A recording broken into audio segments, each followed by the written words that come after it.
Good morning, good morning, good morning, very good morning everyone. Ritu, Saurabh, Hrithik, Pawan, Satyam, Akash, Ankit, everyone very very good morning. एक बार सभी लोग जल्दी से कमेंट कर दें। मेरी वॉइस क्लियर आ रही है आप लोगों के पास? सब कुछ बेहतर और क्लियर है? अगर शुरुआत करें क्लास की भाई, और आज की क्लास में जो डिस्कशन करेंगे हम, लेकिन उससे पहले आप लोगों के साथ में क्विक रिवीजन करने वाला हूं।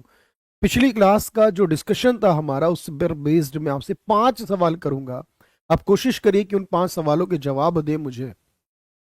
अगर आप टाइप नहीं भी कर पाते कोई दिक्कत नहीं है टाइप ना करने से, लेकिन आपको जवाब पता होना जरूरी है कि उनका राइट आंसर क्या होगा। जैसे मेरा पहला सवाल ये है कि भारत जो है वो जनरली तौर पर आप जानते हो कि दुनिया में सबसे ज्यादा जो ट्रेड करता है, जो सबसे ज्यादा व्यापार करता है, एक्सपोर्ट और इंपोर्ट मिलाकर करता है, तो इंडिया का सबसे बड़ी ट्रेड पार्टनर कंट्री कौन सी है? और उसके बाद जो है सेकंड नंबर पर वो कौन सी है, दोनों बताना भाई। सेकंड क्वेश्चन याद रखिएगा भाई, मेरा सेकंड क्वेश्चन ये है भाई कि वीडियो नहीं आ रही भाई, ऐसा कैसे होगा भाई? अभिजीत बरखा, शिल्पी, अ, कुछ गलत तो नहीं हो गया भाई? नदीम, क्या बात है भाई? वीडियो आ रही है, वॉइस आ रही है, मेरी सब कुछ क्लियर है ना भाई? एक बार ऐसा कैसे कुछ के कमेंट अलग आ रहे हैं भाई? राम राम भाई सभी को।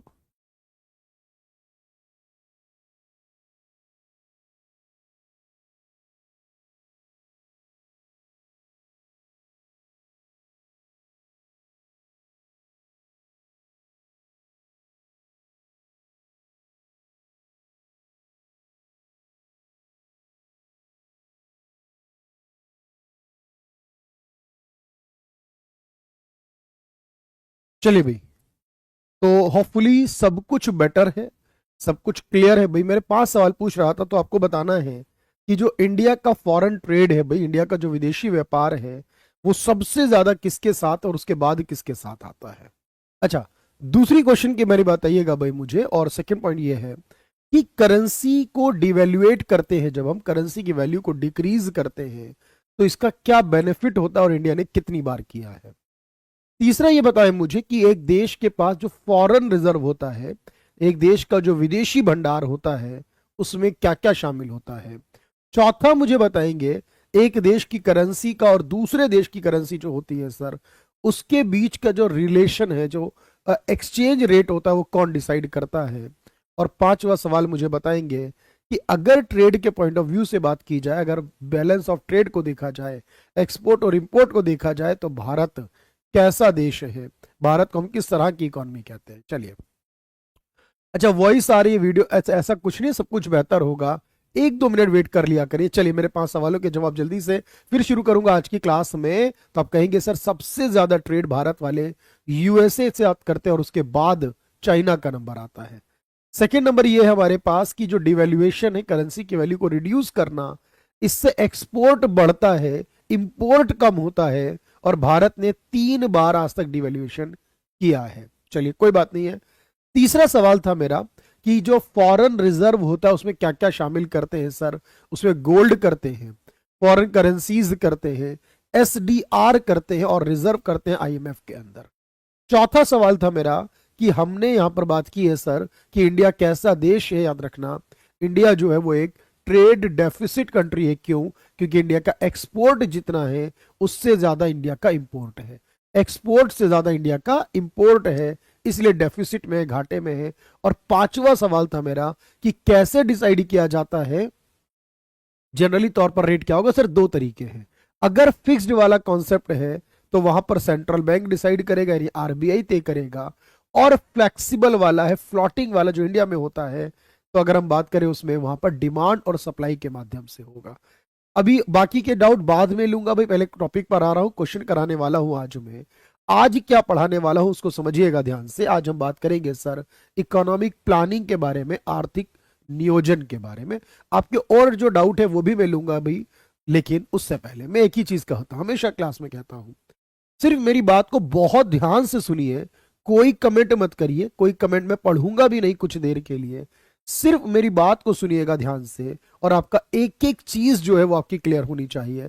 मैंने कहा ना, जब क्वेश्चन इजी आता है, सब कर लेते हैं, लेकिन जब टफ आता है तो कोई कोई करता है, वही क्वालिफाई कराता है आपको जब आप ऐसे क्वेश्चन कर लेते हो। तो चलिए मेरी बात समझिएगा ध्यान से, प्लानिंग की क्या जरूरत है और किस तरह के देशों में प्लानिंग होती है। देखिए भाई, सबसे पहले हम ये बात करते हैं सर प्लानिंग का मतलब क्या है और इंडिया में इस प्लान का अर्थ क्या होता है। देखो, जब हम कभी भी बात करते हैं किसी भी देश के अंदर वहां पर डेवलपमेंट को लाने के लिए, किसी भी देश में डेवलपमेंट जो है विकास को बढ़ाने के लिए, वहां के लोगों की आय को बढ़ाने के लिए, देश को मॉडर्नाइज करने के लिए अपने संसाधनों का इस्तेमाल सरकार को करना है। अब मैंने आपसे कहा कि जब सरकार को अपने संसाधनों का, अपने पैसे का, अपने नेचुरल रिसोर्सिस का और बाकी चीजों का इस्तेमाल करना है, तो सरकार जनरली तौर पर इस डेवलपमेंट को इंक्रीज करने के लिए प्लान कर भी सकती है और नहीं भी कर सकती है। अब हम जानते हैं दुनिया में दो तरह के देश हैं। एक ऐसे देश है सर जिनको प्लान नहीं करना होता, क्योंकि जिनको मानना है कि सरकार की कोई जरूरत नहीं है देश में, अब सरकार नहीं होगी मतलब सरकार की चीजों पर कंट्रोल नहीं होगा अगर, तो ऐसे देश जो होंगे वो प्लान नहीं करते होंगे। लेकिन जो देश सरकार को मानते हैं जनरली तौर पर, उनको हम समाजवाद कहते हैं, समाजवादी कहते हैं, सोवियत संघ कहते हैं। और यहां पर कहा जाता है कि हर एक चीज जो होती है सर उसका सरकार पर होगा। चलिए भाई, तब आप क्या कहोगे? तो आप कहोगे सर समाजवाद जिन देशों में होगा वहां पर तो प्लानिंग होगी क्योंकि सरकार करती है। अब तीसरी बात क्या होगा भाई, याद रखना। तो तीसरी बात यह होगी सर कि यहां पर एक तीसरी होती है जिसे कहते हैं मिश्रित अर्थव्यवस्था, मिक्स्ड इकोनॉमी। तो वहां प्लान होगा या नहीं होगा? तो मिक्स्ड इकोनॉमी में कुछ बातें पूंजीवाद की होती हैं और कुछ बातें समाजवाद की होती हैं। तो वहां की सरकार पर डिपेंड करता है कि वो करेगा या नहीं। अब क्योंकि हमारा भारत, हमारा इंडिया जो है वो एक मिक्स्ड इकोनॉमी है, मिश्रित अर्थव्यवस्था है, तो भारत ने डिसाइड किया कि हम भी प्लान करेंगे और अपने देश के डेवलपमेंट को इंक्रीज करने के लिए हम एक एक प्लान बनाएंगे, उसकी कुछ टारगेट रखेंगे। और इसीलिए हम इन चीजों को अपने देश में 5 इयर्स प्लान कहते हैं, क्योंकि हमारे यहाँ एक प्लान की जो समय अवधि है, दुनिया में हर देश में 5 साल की नहीं होती है, एक प्लान की जो समय अवधि होगी, याद रखना निखिल, वो कितने साल की है? भारत में वो 5 साल की है। और इसी विचार से हमारे देश में पहला प्लान 1951 से शुरू होकर 1956 तक चला। एक पहला प्लान जो बना आजादी के बाद, गणतंत्र होने के बाद, रिपब्लिक होने के बाद हमने शुरुआत कर दी इसकी, और आखिरी बार 2012 से लेकर 2017 तक चला। यानी कि इस बीच में ये प्लान चलते रहे सारे 5-5 करके, लेकिन 2017 के बाद से कोई प्लान नहीं बना। और अब इन 5 की जगह सरकार ने कितने साल का बना दिया? इन 5 की जगह सरकार ने अब बना दिया 15 साल का। इन 5 की जगह सरकार ने कितने साल का बना दिया? 15 साल का बना दिया। और 15 साल का जो पहला प्लान शुरू हुआ है वो 2017 से लेकर 2032 तक चले। बात समझ में आ रही है?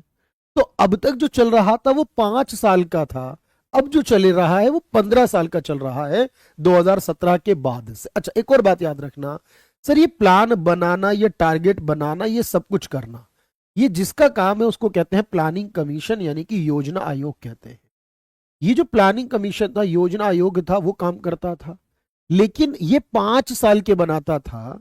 लेकिन अब जो है ये 15 साल के बनाने के लिए सर वो है नीति आयोग के नाम से, उसको हमने नीति आयोग कहा है। अब नीति आयोग ये काम करता है। तो दो परिवर्तन नजर आ रहे हैं आपको हमारे देश के कॉन्सेप्ट में। पहला परिवर्तन की 5 की जगह 15 साल का प्लान होने लगा अब, और दूसरा प्लानिंग कमीशन की जगह नीति आयोग आ गया। अब मैं दोनों के बारे में बात करूंगा क्योंकि एग्जाम में प्लानिंग कमीशन और नीति आयोग दोनों पूछेगा। 5 ईयर का प्लान भी पूछेगा, 15 ईयर का प्लान भी पूछेगा, मैं दोनों कराऊंगा। अब मेरी बात समझना, तो हम आज क्या करने वाले हैं सर? देखो, तो आज मैं प्लानिंग कमीशन के बारे में, एक संस्था और पढ़ाऊंगा एनडीसी के बारे में, और नीति आयोग के बारे में। इन तीनों के बारे में आज हम डिस्कस करेंगे कि ये तीनों क्या हैं और इन तीनों का हिस्टोरिकल बैकग्राउंड कैसा है, यानी कि इतिहास कैसा है, इनका शुरुआत कहां से हुई और क्या क्या सवाल बनेगा। अगला लेक्चर जो होगा मंडे को होगा, वो उस मंडे के लेक्चर में हम ये सारे जो 5 साल वाले प्लान हैं, जो हमारे 12 प्लान हैं, कि हर प्लान में क्या रहा। पूछता ना एग्जाम में, देखा होगा आपने कि पहला प्लान किस पर आधारित था, हैरोल्ड डॉमर मॉडल कौन से प्लान में आया था, मानव विकास कौन सी योजना में रिलेट करता है, ये सब कौन कौन सी योजना में क्या क्या था वो मैं आपको अगले लेक्चर में कराऊंगा, यानी ये चैप्टर हमारा 2 क्लास का चलेगा, इसलिए मैं कह रहा हूं आराम से सुनिएगा। अब पहली चीज ये आती है सबसे इंपॉर्टेंट कि सर ये जो कॉन्सेप्ट लाया गया है प्लानिंग का, ये जो आर्थिक नियोजन है, इसकी जो सिफारिश की गई है भारत में, ये किसके द्वारा की गई है? ध्यान से समझना मेरी बात। तो पहली चीज ये है, याद रखना, मैंने कहा कि कॉन्सेप्ट जो आता है सर वो कहां से आता है? वो कॉन्सेप्ट समाजवादी देशों से आता है, जो प्लानिंग का कॉन्सेप्ट है। तो मेरे भाई याद रखना, अगर ये पूछ ले भारत में आर्थिक नियोजन की अवधारणा कहां से ली गई है, तो याद क्या करना है, ये कॉन्सेप्ट जो लिया गया इकोनॉमिक प्लानिंग कॉन्सेप्ट, तो आप कहोगे सर अडॉप्ट फ्रॉम अवधारणा, अडॉप्ट फ्रॉम यूएसएसआर, या फिर आप इसी को ये कहते हैं कि हमने इसको सोवियत प्लान से लिया है। आज का टॉपिक है इकोनॉमिक प्लानिंग, आर्थिक नियोजन, प्लानिंग पर बात कर रहे हैं सर हम, तो अडॉप्ट फ्रॉम यूएसएसआर कहेंगे कि अवधारणा सोवियत संघ या सोवियत प्लान से ली है, सोवियत संघ से ली गई है। एक तो ये बात याद रखना है। बाद में लिखने का टाइम दूंगा, आराम से उसको लिख लीजिएगा, आप चाहो तो हिंदी में लिखो या इंग्लिश में, लेकिन बाद में। अच्छा, 32 के बाद फिर से 15 साल का प्लान होगा, बिल्कुल सही बात है सौरभ। अच्छा, अगर ये पूछे भारत में इकोनॉमिक प्लानिंग की सिफारिश किसने की थी? सोवियत में तो प्लान बनता था, भारत में इसके लिए प्लान किसने कहा था? देखो, एक व्यक्ति थे, रिकमेंडेशन बाई एम विश्वेश्वरैया, पूरी बात समझना ध्यान से। तो एक व्यक्ति है जिनका नाम है एम विश्वेश्वरैया की सिफारिश एम विश्वेश्वरैया ने की थी। भाई स्पेलिंग देख लेंगे, विश्वेश्वरैया ने की थी। तो इन्होंने कहा था कि भारत जो है इनको भी प्लान करना चाहिए, और इस बात को इन्होंने किताब में लिखा था। वो किताब 1934 में आई थी, इनकी किताब आई थी plan economy for India.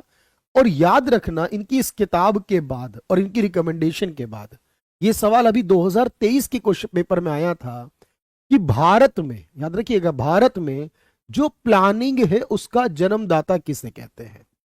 Father of Indian economic planning किसे कहा जाता है? Father of Indian economic planning, जो भारत में प्लानिंग होती है, इसका फादर किसे कहा जाता है? आपका जवाब होगा, भारत में इसके फादर कहलाते हैं एम विश्वेश्वरैया। अभी पूरा लिखने का टाइम दूंगा मैं। नोट कैसे करना है भाई अभिजीत, ये पूरी लाइन आपको नोट करनी है, जैसे बोर्ड पर लिखा है। आप इसको हिंदी की तरफ से या इंग्लिश की तरफ से जैसे चाहोगे नोट करना, बिल्कुल वैसे ही जैसे मैं पढ़ा रहा हूं आपको, समझना भाई। अच्छा, 1938 में इसके बाद क्या हुआ, जब देश में हमारे यहाँ कांग्रेस पार्टी होती थी, पहले आप जानते हो ना कांग्रेस पार्टी थी, तो याद रखना पहले समझ कर कि सर नेशनल प्लानिंग कमेटी बनाई गई, योजना समिति बनाई गई थी। सवाल ये पूछेगा, जो 1938 में प्लानिंग कमेटी बनाई गई थी, योजना समिति बनाई गई थी, उसका अध्यक्ष किसे बनाया गया था? उस समय 1938 में जब राष्ट्रीय योजना समिति बनाई गई सर, तो उसका जो चेयरमैन यानी कि जो अध्यक्ष बनाया गया वो कौन था? उस समय की कांग्रेस पार्टी के द्वारा जो चेयरमैन यानी कि अध्यक्ष बनाए गए सर, उनका नाम था जवाहरलाल नेहरू। उसके अध्यक्ष कौन बनाए गए थे? जवाहरलाल नेहरू बनाए गए थे उस समय। लेकिन उसके बाद सेकेंड वर्ल्ड वॉर हो गया था, इसीलिए उस कॉन्सेप्ट ने कोई काम नहीं करा सर। वो कमेटी बनी और फिर बंद हो गई, क्योंकि हम तो वर्ल्ड वॉर में इन्वॉल्व हो गए थे, इसीलिए। तो क्या याद रखा, अगर पूछे प्लान का कॉन्सेप्ट कहां से आया? सोवियत संघ से। किसने रिकमेंड किया था? विश्वेश्वरैया ने। Father of economic reform Indian economic planning किसे कहते हैं? विश्वेश्वरैया जी को। नेशनल प्लानिंग कमेटी का अध्यक्ष कौन बना था? जवाहरलाल नेहरू। बस ऐसा ही आएगा एग्जाम में। अच्छा, फिर उसके बाद 1943 में जो 8 उद्योगपति लोग थे, उन्होंने मिलकर एक कॉन्सेप्ट दिया, और मुंबई के रहने वाले 8 लोगों ने एक प्लान बनाया कि इंडिया की प्लानिंग ऐसे होनी चाहिए। उसको नाम दिया गया, 8 उद्योगपति थे जो 8 इंडस्ट्रियलिस्ट के द्वारा सर, उसको कहा गया इंडस्ट्रियल प्लान। उसको कहा गया बॉम्बे प्लान का नाम दिया। तो सवाल पूछता है, बॉम्बे प्लान जो आया उसका संबंध किससे है? तो आपको लगेगा बॉम्बे एक जगह का नाम है, इसका संबंध किससे हो सकता है? ये प्लानिंग से संबंध है, याद रखिएगा। फिर उसके बाद 1944 में 1944 में 1944 में गांधीयन प्लान आया था, जिसको यहां नाम गलत कर दिया इन्होंने, जिसको श्रीमन नारायण अग्रवाल लाए थे। उन्होंने कहा था कि ये जो होना चाहिए प्लान, उसका नाम गांधी जी के नाम पर होना चाहिए। इसका प्लान का नाम किसके नाम पे होना चाहिए? गांधी जी के नाम पर होना चाहिए। तो गांधीयन प्लान की विचारधारा जो लेकर आई गई, जिसने कहा कि इसका नाम गांधीयन होना चाहिए, वो कौन थे? श्रीमन नारायण अग्रवाल थे। फिर उसके बाद 1945 में एक व्यक्ति ने कहा इसका नाम होना चाहिए पीपल्स प्लान। एक व्यक्ति ने कहा इसका नाम होना चाहिए पीपल्स प्लान। और ये व्यक्ति कौन थे, याद रखना, जिन्होंने कहा था योजनाओं को पीपल्स प्लान कहते हैं? मानवेंद्र नाथ रॉय। इन्होंने कहा जी इसका नाम पीपल्स प्लान होना चाहिए। मानवेंद्र नाथ रॉय ने कहा इसका नाम पीपल्स प्लान होना चाहिए। और 1950 में जयप्रकाश नारायण ने कहा कि इसका नाम सर्वोदय प्लान होना चाहिए। तो ये मतलब कहने का है कि सर अलग अलग लोगों के अलग अलग विचार थे। किसी ने कहा इसका नाम गांधी जी के नाम पर रखो, किसी ने कहा जनता के नाम पर, किसी ने कहा सर्वोदय यानी सबका विकास होना चाहिए। तो हमारे देश में जब संविधान बना, तो संविधान बनाते समय हमने नोट कर लिया कि देश में प्लानिंग होगी, लेकिन कौन सी सरकार करेगी? बस ये सवाल का जवाब मुझे दो। देश में प्लानिंग होगी तो कौन सी सरकार करेगी? केंद्र की सरकार या राज्यों की सरकारें करेंगी? तो हमारा संविधान ये कहता है कि केंद्र की सरकार और राज्य की सरकार दोनों कर सकती है, जो भी चाहे वो कर सकता है। तो आपको याद होगा इकोनॉमिक प्लानिंग जो है वो संविधान में कौन सी जगह पर लिखा है सर? कॉन्करेंट पॉलिटिक पढ़ी है थोड़ी सी आपने, मैं एज्यूम कर लेता हूं उसमें आपने शेड्यूल नंबर 7 पढ़ा होगा कि कुछ चीजें हमारे संविधान में सेंट्रल के पास है, कुछ के अधिकार स्टेट के और कुछ के अधिकार दोनों के पास हैं। तो जहां पर केंद्र और राज्य दोनों काम करें, केंद्र व राज्य दोनों के पास हो सर, उसी को समवर्ती सूची कहते हैं। बस ऐसे ही आपका एग्जाम में सवाल होगा। मैं आपको एक एक क्वेश्चन कराऊंगा, यहां पर प्रैक्टिस कराऊंगा, दिखाऊंगा कैसा क्वेश्चन आया था। आप इसको एक बार नोट कर लीजिए, बस एक बार आराम से नोट कर लीजिए। मैं आपको पूरे 2 मिनट का समय दे रहा हूं लिखने के लिए, नोट कर लीजिए।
आठ उद्योगपतियों में देखो सबके नाम तो नहीं आते हैं भाई। नरेश एक बार देखना पड़ेगा मुझे।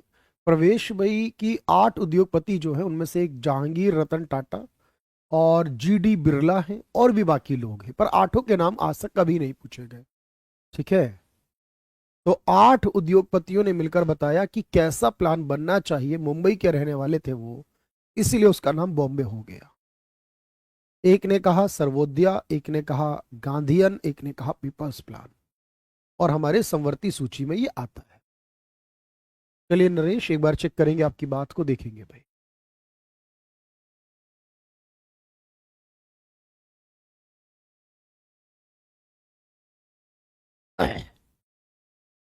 एक बार डन हो जाए तो कमेंट करिएगा, डन का कमेंट कर दीजिएगा इसे लिखने के बाद।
चलिए भाई, तो ये बात बिल्कुल क्लियर हो गई यहां तक कि सर कौन कौन सा कॉन्सेप्ट किस किस के द्वारा दिया गया है।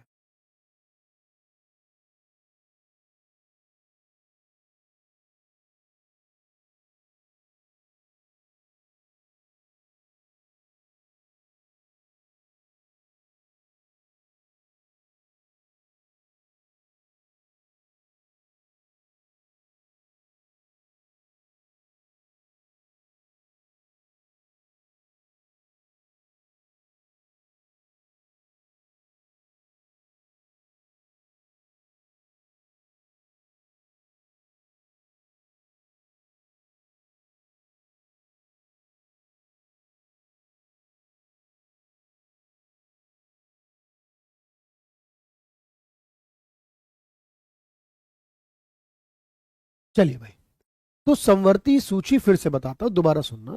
देखो, हमारे संविधान में तीन चीजें हैं। पहली चीज कि जिन चीजों का अधिकार केंद्र के पास, मतलब केंद्र सरकार, भारत सरकार चला सकती है। कुछ चीजें जो राज्य सरकारों को अधिकार है, कुछ चीजें जो दोनों को है, उसे संवर्ती कहते हैं, दोनों को जिसमें है। तो अब सवाल ये कि प्लानिंग वाला मुद्दा किसके पास है। तो प्लानिंग केंद्र भी कर सकता है, राज्य भी कर सकता है। इसलिए आपने कहा कि सर इसको दोनों के पास रखा गया, इसको संवर्ती सूची में शामिल किया गया है।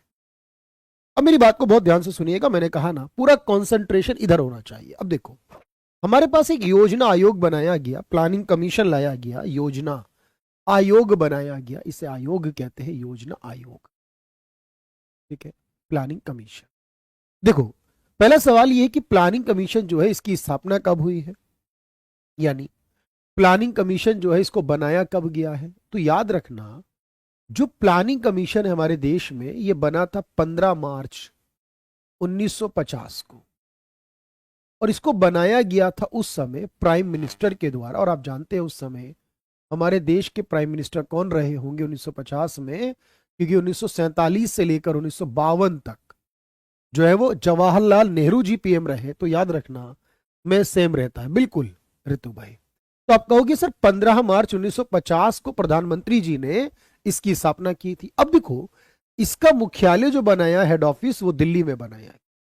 और चेयरमैन जो होगा, इसका अध्यक्ष जो होगा, याद रखना वो हमेशा खुद प्रधानमंत्री हो। इसका जो अध्यक्ष होगा वो कौन होगा, देश का जो प्रधानमंत्री होगा, जो हमारे प्राइम मिनिस्टर होंगे, यानी कि पहले प्राइम मिनिस्टर पहले अध्यक्ष हो गए, और आखिरी प्राइम मिनिस्टर अब तक जो है वो आखिरी अध्यक्ष हो गए। सर ये बात तो दोनों हो गई पूरी। तो आपने कहा दिल्ली में होगा, अध्यक्ष प्रधानमंत्री होगा, 15 मार्च 1950 को बना। ये क्या है सर, एक नॉन कॉन्स्टिट्यूशनल या एक्स्ट्रा कॉन्स्टिट्यूशनल बॉडी है।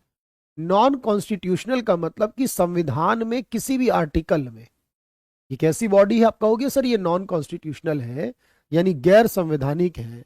संविधान के किसी भी आर्टिकल में इसके बारे में नहीं है। जैसे हम लोग पढ़ते हैं ना, संविधान में इलेक्शन कमीशन है, संविधान में राष्ट्रपति के बारे में है, उपराष्ट्रपति के बारे में है, संविधान में हमारे पास यूपीएससी के बारे में है, लेकिन ये पूरी तरह से गैर संवैधानिक है सर, उसमें संविधान में ये नहीं है। बिल्कुल हो चुका भाई, मनीष कर लीजिए वहां से, मनीषा। तो गैर संवैधानिक होगा, पहली बात है। अच्छा, इसके जो पहले डिप्टी चेयरमैन बनाए गए थे वो थे गुलजारी लाल नंदा। ये पूछ लेता है पहला डिप्टी कौन बना था, तो याद रखना जो गुलजारी लाल नंदा है वो पहले डिप्टी थे। और जो आखिरी डिप्टी बनाए गए वो थे मोंटेक सिंह आहलूवालिया। एक्चुअली मैं आपको बताऊं, टोटल 23 लोग इसके डिप्टी गवर्नर, डिप्टी चेयरमैन बने। लेकिन आप जानते हैं कि आपसे सवाल नहीं पूछेगा उसके बारे में। आपको बस याद रखना है कि जो मोंटेक सिंह आहलूवालिया है वो आखिरी डिप्टी चेयरमैन बने थे, और 2014 में इसको खत्म कर दिया गया। क्यों? क्योंकि आप जानते हो सर 2014 में इसकी जगह क्या कर दिया गया, 2014 में इसको खत्म करके और इसकी जगह लाया गया रिप्लेस्ड बाई नीति आयोग। तो इसकी जगह 2014 में खत्म करके नीति आयोग ला दिया गया 2015 में। तो इसको नीति आयोग की जगह रिप्लेस किया गया था, नीति आयोग हटाया गया इसकी जगह, तो ये खत्म हो गया 2014 में। इसके लिए कौन सा मंत्रालय है, तो याद रखना मिनिस्ट्री ऑफ प्लानिंग। हमारे देश में एक योजना मंत्रालय बना हुआ है और मिनिस्ट्री ऑफ प्लानिंग के अंडर में ये काम करता है, यानी कि योजना मंत्रालय के अधीन काम करता है। योजना आयोग किसके अंदर काम करता था, योजना मंत्रालय के अधीन कार्य करता था। अच्छा, ये भी याद रखिएगा भाई। इसके बाद एक और याद रखना इसके मेंबर के लिए, कि जो मेंबर बनेगा इसका चेयर, डिप्टी चेयरमैन बनेगा या सदस्य बनेगा, उसके लिए क्या होगा। तो याद रखना जो योग्यता की बात की गई, जो क्वालिफिकेशन की बात की गई, योग्यता क्या होनी चाहिए इसके सदस्यों की, तो याद रखना कोई योग्यता डिफाइन नहीं की गई, कोई समय डिफाइन नहीं किया गया, तो इसके बारे में कुछ भी नहीं कहा गया। कितनी एज होनी चाहिए, कितना पढ़ा लिखा होना चाहिए, किस देश का नागरिक होना चाहिए, कितने साल के लिए चुना जाएगा, ऐसा कुछ भी नहीं कहा गया। जैसे राष्ट्रपति में होता है ना 35 साल का होना चाहिए, राष्ट्रपति में लिखा रहता है ना 35 साल की एज वाला क्राइटेरिया, यहां ऐसा कुछ भी नहीं है। अच्छा, इसका काम है पंचवर्षीय योजनाएं बनाना। पूरी बात समझना, इसका काम क्या था, इसका काम है पंचवर्षीय योजनाएं बनाना। इसका काम था टू प्रिपेयर 5 years प्लान। इसका काम था टू प्रिपेयर 5 years प्लान। पंचवर्षीय योजनाएं बनाने का काम था इसका। योजना मंत्रालय में काम कर रहा था ये, 2014 तक काम करा। और इसका सेक्रेटरी कौन होगा, इसका सेक्रेटरी यानी सचिव वो होगा जो एनडीसी का सेक्रेटरी होगा। अब ये पूछा जाए कि इसका सचिव कौन होगा, जो एनडीसी का सेक्रेटरी होगा, जो एनडीसी में सेक्रेटरी होगा वो इसका सचिव होगा, जो एनडीसी का सेक्रेटरी होगा वो इसका भी सेक्रेटरी होगा।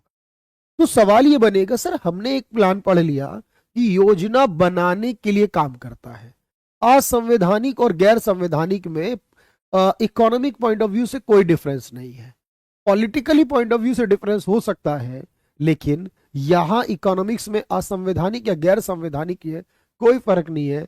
संवैधानिक और गैर संवैधानिक में फर्क है, जो संविधान में होगा वो संवैधानिक, अदरवाइज गैर संवैधानिक।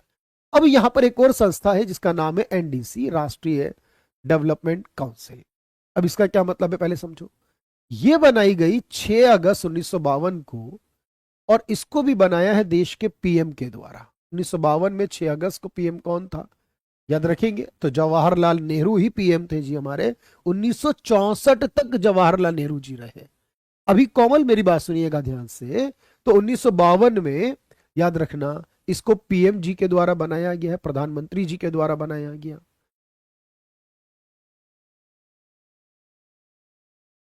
अच्छा, अब ये कैसी संस्था है, तो याद रखना ये भी नॉन कॉन्स्टिट्यूशनल है सर, या एक्स्ट्रा कॉन्स्टिट्यूशनल भी कह सकते हैं आप इसे। क्यों?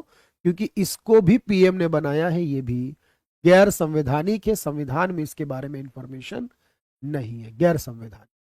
अच्छा, गैर संवैधानिक है। अब इसको भी पीएम ने बनाया, तो आप जानते हो जिसको पीएम बनाता है उसका अध्यक्ष कौन होता है, तो उसका अध्यक्ष जो है वो खुद पीएम होता है। इसका अध्यक्ष खुद कौन होगा, प्रधानमंत्री होगा, जो देश का पीएम होगा। मेरी बात समझना, तो ये गैर संवैधानिक है, प्रधानमंत्री जी ने इसको बनाया है, और प्रधानमंत्री ही इसका अध्यक्ष होगा, प्राइम मिनिस्टर होगा। और इसका जो सेक्रेटरी होगा, इसका जो सचिव होगा, ये वही होगा जो प्लानिंग कमीशन का सेक्रेटरी होगा। पूरी बात समझो, क्योंकि सर दोनों एक ही संस्थाएं हैं। जो एक का सेक्रेटरी होगा, जो प्लानिंग कमीशन का सेक्रेटरी होगा, वही एनडीसी का सेक्रेटरी होगा। जो योजना आयोग का सचिव होगा, जो प्लानिंग कमीशन का सेक्रेटरी होगा, वो एनडीसी में भी सेक्रेटरी होगा। और जो दोनों में होगा, मेरी बात समझना, वो दोनों में प्रधानमंत्री चेयरमैन होगा। सवाल है तो फिर इसे बनाया क्यों गया? आकाश मेरे भाई, हिंदी में भी लिख दूंगा मेरे भाई, हिंदी में लिख रहा हूं, आप प्लीज देखो। अगर आप ऐसे बात करोगे ना, ऐसे डिस्टर्ब करोगे और कुछ क्रिएट नहीं करोगे अपने माइंड में, तो मुश्किल होगी मेरे भाई। देखो मैंने आपको पूरी बात बताई, एनडीसी की हिंदी बताई मैंने, गैर संवैधानिक की मैंने हिंदी बताई, प्लानिंग कमीशन का सेक्रेटरी होगा यानी सचिव होगा, सचिव की हिंदी मैंने बता दी, इसका जो फंक्शन होगा, इसका जो कार्य होगा। सर ये क्यों बनाया गया एनडीसी? देखो, पंचवर्षीय योजनाओं को पास करना, पूरी बात समझना, पंचवर्षीय योजनाओं को पास करना। देखो, एक का काम है पंचवर्षीय योजनाएं बनाना, और दूसरे का काम है पंचवर्षीय योजनाओं को पास करना। पास करना यानी कि मंजूरी देना, अप्रूवल देना, टू अप्रूव 5 year प्लान्स, उनको अप्रूव करना, मंजूरी देना, ये जो काम है वो एनडीसी का था। अब कहोगे सर एक जो है प्लानिंग कमीशन का, उसका काम है प्लान बनाने का, इसका काम है प्लान को पास करने का। फर्क समझ में आ गया आपको? तो पास कौन कौन करेगा? देखो, जो पास करेगा उसमें प्रधानमंत्री होगा, जो पास करेगा उसमें प्रधानमंत्री होगा, जो चेयरमैन है इसका। जो पास किया जाएगा उसमें चीफ मिनिस्टर्स होंगे। जो जो राज्यों में मुख्यमंत्री हैं देश के, वो सारे मुख्यमंत्री शामिल होंगे उसके अंदर, चीफ मिनिस्टर्स। मुख्यमंत्री शामिल होंगे सारे राज्यों के, प्रधानमंत्री शामिल होंगे, वो तो अध्यक्ष है इसके। उसके अलावा जब प्लान को पास कराया जाएगा तो उस प्लान को पास करने में सारे कैबिनेट मिनिस्टर शामिल होंगे, केंद्रीय कैबिनेट मंत्री शामिल होंगे।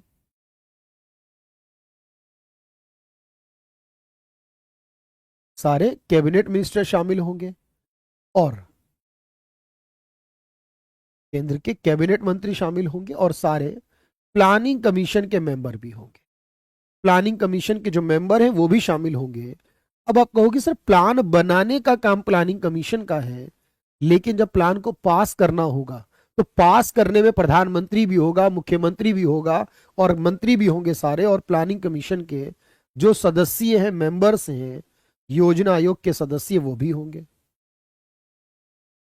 योजना आयोग जो है उसके जो सदस्य हैं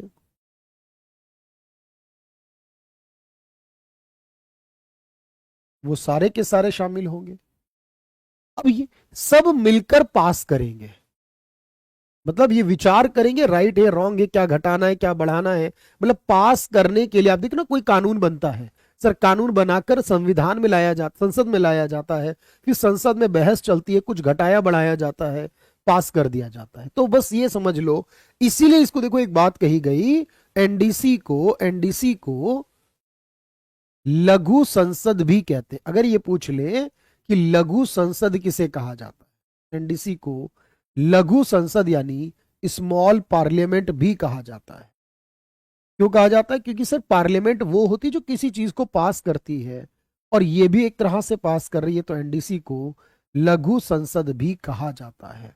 अब मेरी बात समझना, तो आपने क्या देखा अभी कि सर दो संस्थाएं हो गई, एक प्लान बनाने वाली, एक प्लान को पास करने वाली। दोनों को प्रधानमंत्री ने बनाया, दोनों गैर संवैधानिक है, दोनों का अध्यक्ष प्रधानमंत्री होगा। बात समझ में आ रही है? लेकिन एक के बारे में हमारे पास ज्यादा इंफॉर्मेशन है, क्योंकि उसके डिप्टी चेयरमैन वगैरह के भी नाम पूछ लेता है। उपाध्यक्ष कहते हैं हिंदी में, डिप्टी मतलब उपाध्यक्ष होता है। तो इतनी बात याद रखेंगे और मुझे उम्मीद है कि आप दोनों का डिफरेंस आपको क्लियर हो जाएगा। स्टेट फाइनेंस मिनिस्टर जो होंगे, नहीं वो इसमें शामिल नहीं होंगे। राज्यों के जो वित्त मंत्री हैं वो शामिल नहीं होंगे, सिर्फ राज्यों के मुख्यमंत्री शामिल होंगे। बात समझ में आ गई यहां तक? सबको क्लियर हुई वो बात तो यस कहिएगा। अब आप इसको नोट कर लीजिए, अगर कहीं कोई डाउट हिंदी में भी हो पूछ लेना मुझसे, लेकिन इतनी हिंदी है नहीं इसमें टिपिकल जो आपको समझ में ना आए भाई। चलिए मुझे बताइए, पहले इसको डन करके जल्दी से। प्लानिंग कमीशन के बारे में पहले बिल्कुल आराम से लिखिएगा। तो इसको हिंदी में कहते हैं पहला उपाध्यक्ष और आखिरी उपाध्यक्ष। उपाध्यक्ष पहला और आखिरी दोनों। एबॉलिश का मतलब है समाप्त होना। तो समाप्त कब हुआ? 2014 में इसको समाप्त किया गया। योग्यता क्या होगी? फंक्शन यानी कार्य क्या होगा।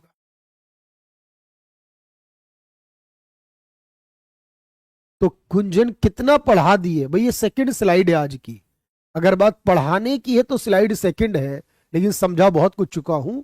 तो बस इसको पहले नोट कर लीजिए और डन करके कमेंट कर दीजिए जल्दी से।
चलिए भाई, बिल्कुल आराम से सर, एक स्टेट पूरे सेंटर की इकोनॉमिक प्लानिंग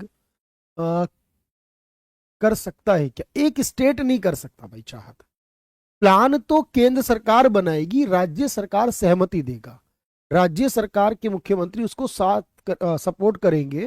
जैसे यहाँ पर लिखा मैंने, मुख्यमंत्री सारे राज्यों के होंगे।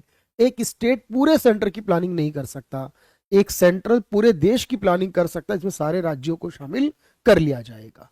तो अब तो प्लान तो 15 का होगा, अभी अभी आएगा, वेट करिए थोड़ा सा सुमन, कि 15 का होगा। जब 15 का होगा वो ये नहीं करेगा, ये तो 5 का करता था, 15 का कोई और करता है, आगे बताऊंगा। अभी वेट करिए, आगे बताऊंगा। आपके दिमाग में जो कंफ्यूजन आ रही है ना, अभी मैं क्लियर करता हूं बिल्कुल।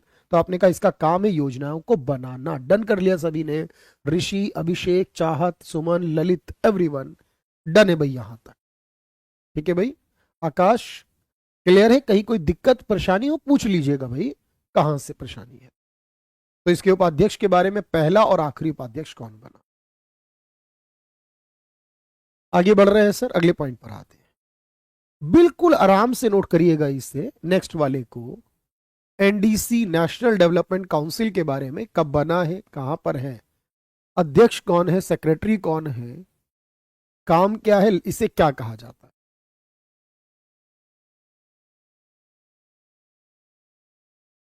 और इसके मेंबर कौन कौन होंगे, नोट कर लीजिएगा। चलिए मैं एक सेकंड के लिए वेट कर लेता हूं भाई। संतोषी, चलिए।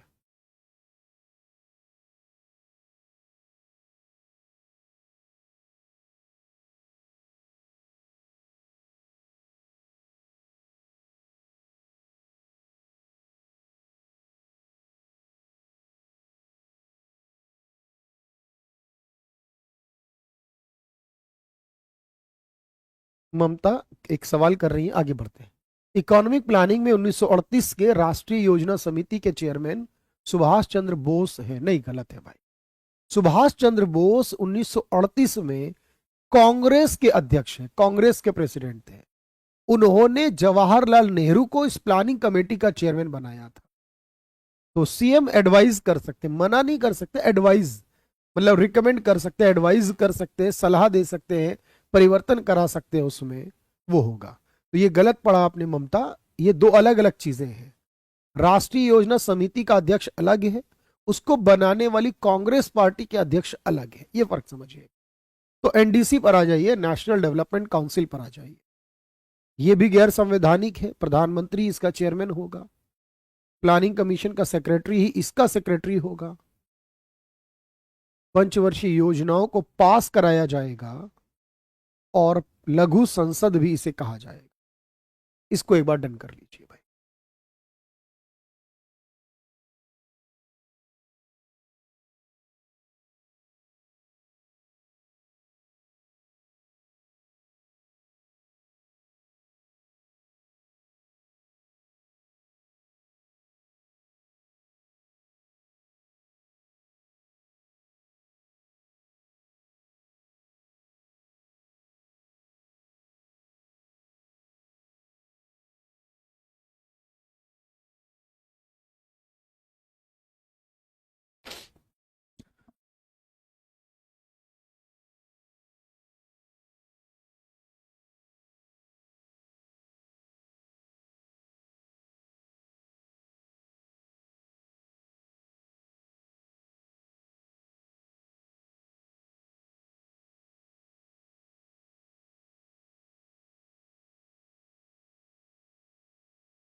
चलिए भाई, हो जाएगा शिव, कोई बात नहीं भाई, देख लेते हैं एक बार, अभी पहले आगे बढ़ते हैं। ये वाला डन है भाई, तो बताइए भाई जल्दी से एक बार, ये डन है या नहीं।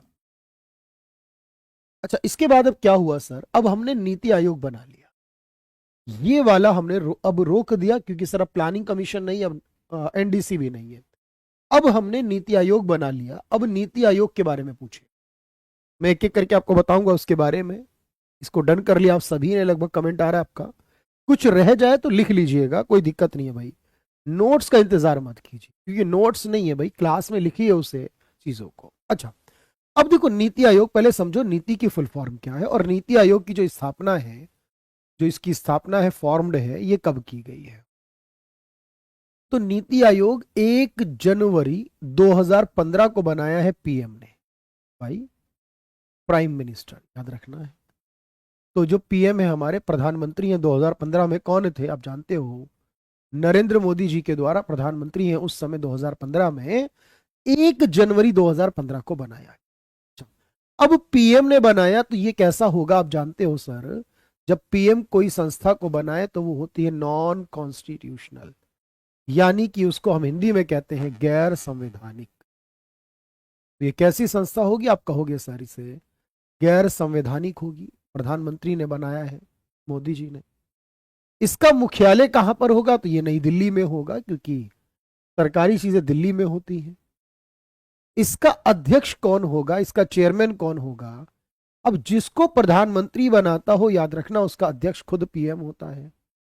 जो देश में पीएम होगा वही इसका अध्यक्ष होगा, यानी जब से अब तक नरेंद्र मोदी ही इसके प्रधानमंत्री हैं अभी तक। इसका जो पहला उपाध्यक्ष होगा, पहला डिप्टी चेयरमैन होगा, उपाध्यक्ष होगा, सबसे पहले वो बने थे अरविंद पनगड़िया।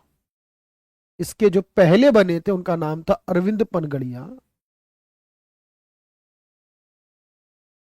और जो अभी हैं उनका नाम है सुमन बैरी, सुमन के बैरी या सुमन बैरी, स्पेलिंग देख सकते हैं, कोई दिक्कत नहीं, सुमन बैरी। इसमें जो पहला सीईओ बना था, चलिए, सीईओ एक पोस्ट होती है, चीफ एग्जीक्यूटिव ऑफिसर, यानी मुख्य कार्यकारी अधिकारी, ये एक पोस्ट रहती है इसके अंदर अलग से, मुख्य कार्यकारी अधिकारी।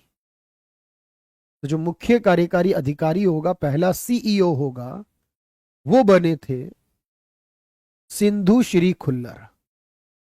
जब इसको बनाया गया तो जो पहले सीईओ बने उनका नाम था सिंधु श्री खुल्लर, ठीक है। अच्छा, और जो प्रेजेंट में सीईओ है उनका नाम है बीवीआर सुब्रमण्यम। ये सवाल सीधा सीधा पूछेगा कि इसका अध्यक्ष कौन है, बीवीआर सुब्रमण्यम। इसको कौन से मंत्रालय में काम करता है, तो आप जानते हो सर, मंत्रालय तो नहीं बदलेगा ना, मिनिस्ट्री ऑफ प्लानिंग है जो देश में, जो योजना मंत्रालय है उसी के अंतर्गत काम करता है। मिनिस्ट्री ऑफ प्लानिंग आज भी है देश में, योजना आयोग नहीं है, लेकिन योजना मंत्रालय काम करता है, योजना मंत्रालय के अधीन काम करेगा। ये तो फैक्ट बातें हैं याद रखने वाली, कौन सा मंत्रालय होगा, कौन सीईओ होगा, कौन चेयरमैन और कौन डिप्टी चेयरमैन होगा, ये तो वैसे भी आप कर लोगे। अच्छा, ये किसकी जगह पर आया है, इसने किसको रिप्लेस करा है sir, replace to planning commission. क्या कहोगे, इसने किसकी जगह पर आया है, योजना आयोग के स्थान पर। ये जो लाया गया है नीति आयोग, किसके स्थान पर, योजना आयोग के स्थान पर आया है, ये भी याद रहेगा, योजना आयोग के स्थान पर, स्थान पर लाया गया। अच्छा, इसका काम क्या होगा, इसका काम है टू प्रिपेयर 15 ईयर्स प्लान, 15 वर्षीय योजनाएं बनाना। अब इसका जो काम है, प्लान को मॉनिटर करना, प्लान को देखना, केंद्र और राज्य के बीच में सहयोग बढ़ाना, लेकिन अब इसका काम होगा 15 वर्षीय योजनाएं बनाना। तो जब ये बना 2015 में, तो बीच में याद रखना, अब आप कहोगे सर 12वां प्लान चल रहा था, जो मैं आगे बताऊंगा आपको, तो उस प्लान को पूरा करवाया, जो 12वां चल रहा था 5 साल वाला, उसको पूरा कराया। उसको पूरा कराने के बाद फिर उसने 15-15 वाले शुरू कर दिए। अभी एक ही हुआ, 2032 तक चलेगा 15 वाला पहला प्लान। तो 15 वर्षीय योजनाएं बनाई जाएंगी नीति आयोग के द्वारा। बात समझना, आखिरी बात। अब ये जो नीति आयोग है, इसके अंदर और कौन कौन होगा? देखो, नीति आयोग के मेंबर की मैं बात करूं तो 4 मिनिस्टर जो हैं देश में, जो 4 मिनिस्टर हैं, 4 मंत्री हैं देश के, वो इसके मेंबर होंगे। अब आप अंदाजा लगाइए वो 4 कौन से मंत्री होंगे देश के जो इसके मेंबर हो सकते हैं। 4 मंत्री हैं देश में, 4 ही बस, वो इसके मेंबर होंगे। इसके अलावा 4 फुल टाइम मेंबर होंगे, यानी जो किसी पॉलिटिकल पार्टी के नहीं होंगे। 4 फुल टाइम मेंबर होंगे,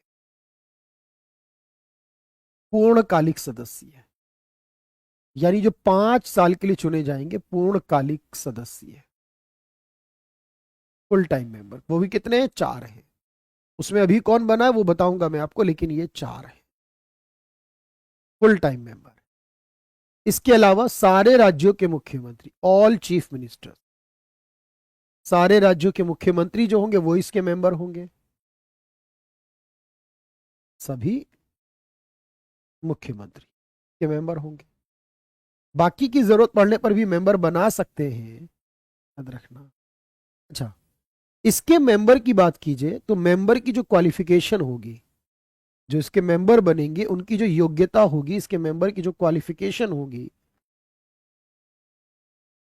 इसके चेयरमैन डिप्टी चेयरमैन की, तो योग्यता जो होगी वो कहीं भी डिफाइन नहीं की। इनकी जो योग्यता है वो डिफाइन नहीं है कहीं पर कि क्या एज होनी चाहिए या कितना पढ़ा लिखा होना चाहिए, ऐसी कोई इंफॉर्मेशन नहीं दी। अच्छा, एक बार क्या हुआ, हम सब कुछ पढ़कर गए सर, और सवाल आया नीति आयोग जो उसकी फुल फॉर्म क्या है और नीति आयोग को क्या कहा जाता है। याद रखना, नीति आयोग को is called think tank of India. इसको भारत का थिंक टैंक कहते हैं। थिंक टैंक मतलब सोचने वाला, थिंक करने वाला। एक टैंक मतलब ग्रुप को कहा गया यहां पर, थिंक टैंक ऑफ इंडिया। इसे भारत का या सरकार का, ऑफ गवर्नमेंट, या थिंक टैंक ऑफ गवर्नमेंट भी कह सकते हैं, गवर्नमेंट ऑफ इंडिया भी कह सकते हैं। नीति आयोग को सरकार का थिंक टैंक कहते हैं। नीति आयोग को सरकार का थिंक टैंक कहा जाता है। अच्छा, मैं ये कह रहा था, एक बार सवाल पूछा गया कि नीति आयोग की फुल फॉर्म क्या है। सोचिए, इतना छोटा सवाल है, आपके एग्जाम के लेवल पर भी ये पूछ लिया जाता है इसकी फुल फॉर्म। और कुछ बच्चों को ये तो याद है नीति आयोग कब बना, कैसे बना, क्या बना, लेकिन फुल फॉर्म ही याद नहीं है। अब जरा फुल फॉर्म आप मुझे बता दो, मैं आप लोगों का इंतजार कर रहा हूं, फुल फॉर्म क्या होगी इसकी, गलती मत करिएगा। तो 4 मिनिस्टर कौन है मैं बताता हूं। जो देश में गृह मंत्री होगा,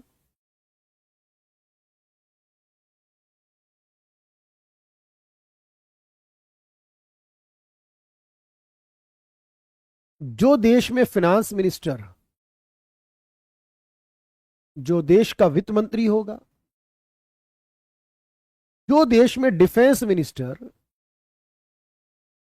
देश का रक्षा मंत्री होगा, जो देश का एग्रीकल्चर मिनिस्टर यानी कृषि मंत्री होगा। यही 4 वो मंत्री होंगे जो इसके मेंबर बनेंगे। और 4 जो होंगे यूटी से भी मेंबर होंगे, यूटी से, यूनियन टेरिटरी से होंगे, लेकिन वो मुख्यमंत्री नहीं होंगे। अब देखो, इसके अंदर जो 4 लोग हैं उसमें एक का नाम है वीके सारस्वत। ये डिफेंस के एक्सपर्ट हैं, डिफेंस के नॉलेजेबल पर्सन हैं, रक्षा विशेषज्ञ हैं ये।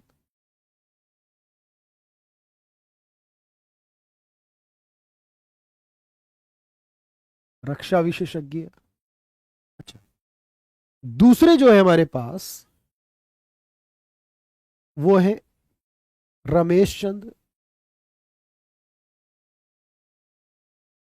जो कि एग्रीकल्चर के एक्सपर्ट हैं, एग्रीकल्चर एक्सपर्ट है, कृषि विशेषज्ञ है। एक है डॉक्टर विनोद पॉल,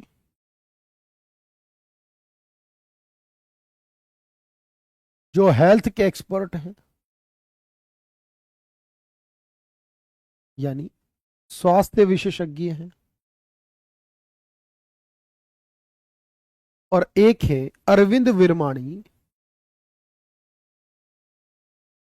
जो इकोनॉमिक एक्सपर्ट है, जो आर्थिक विशेषज्ञ है, इकोनॉमिक्स के एक्सपर्ट हैं, आर्थिक विशेषज्ञ। तो कुल मिलाकर 4 मेंबर है। अब देखो यहां पर जो बच्चों ने फुल फॉर्म बताई ना, सबके सब गलत बता रहे, कन्हैया, गुंजन, ममता, रीशु, सब गलत बता रहे हैं। ऐसा क्यों? क्यों बता रहे हैं गलत? इसीलिए क्योंकि उन्होंने एग्जैक्टली वर्ड नहीं देखा। ममता ने ठीक कहा, अब तो याद रखना, तो सर नीति का मतलब है नेशनल। बस देखो यही तो फर्क था ना एग्जाम में। एग्जाम में एक में शब्द था इंस्टीट्यूट और एक में था इंस्टीट्यूशन। अब यहां पर ये बच्चे इतना छोटी सी बात नहीं समझते हैं ना भाई, कभी कभी हम भी ध्यान नहीं देते।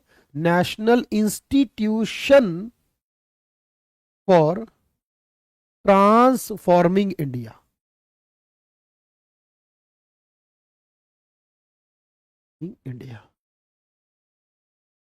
तो National Institution for Transforming India के नाम से।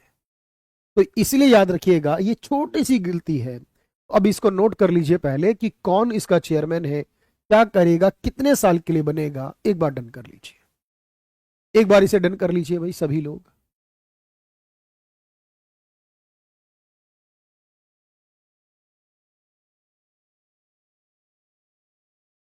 इंस्टीट्यूशन होगा,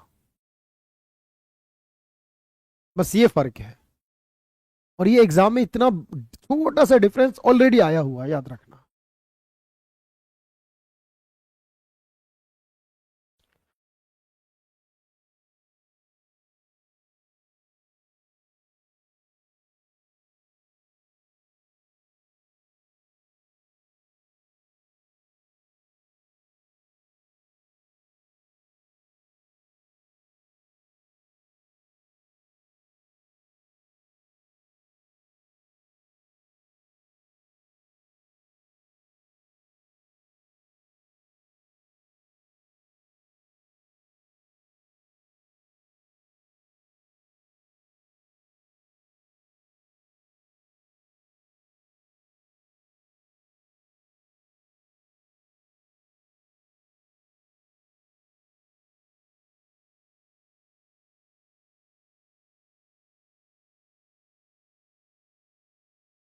चलिए पहले इसको डन कर लीजिए एक बार।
चलिए भाई, एनडीसी तो एक मीटिंग है ना भाई, हर साल के बाद में दिल्ली में कह सकते पर होगा नहीं।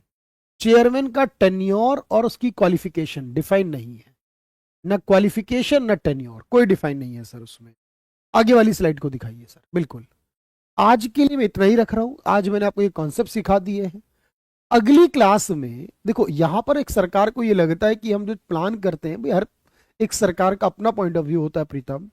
तो जो वर्तमान सरकार है उसको ऐसा लग रहा है कि हमें लॉन्ग टर्म प्लानिंग करनी चाहिए ताकि हम बड़े बड़े ऑब्जेक्टिव, बड़े बड़े टारगेट को पूरा कर सके। तो एक सरकार का अपना पॉइंट ऑफ व्यू है कि हमें 15-15 साल दूर के हम कॉन्सेप्ट को अगर लेकर चलेंगे तो हम उसको अचीव कर पाएंगे।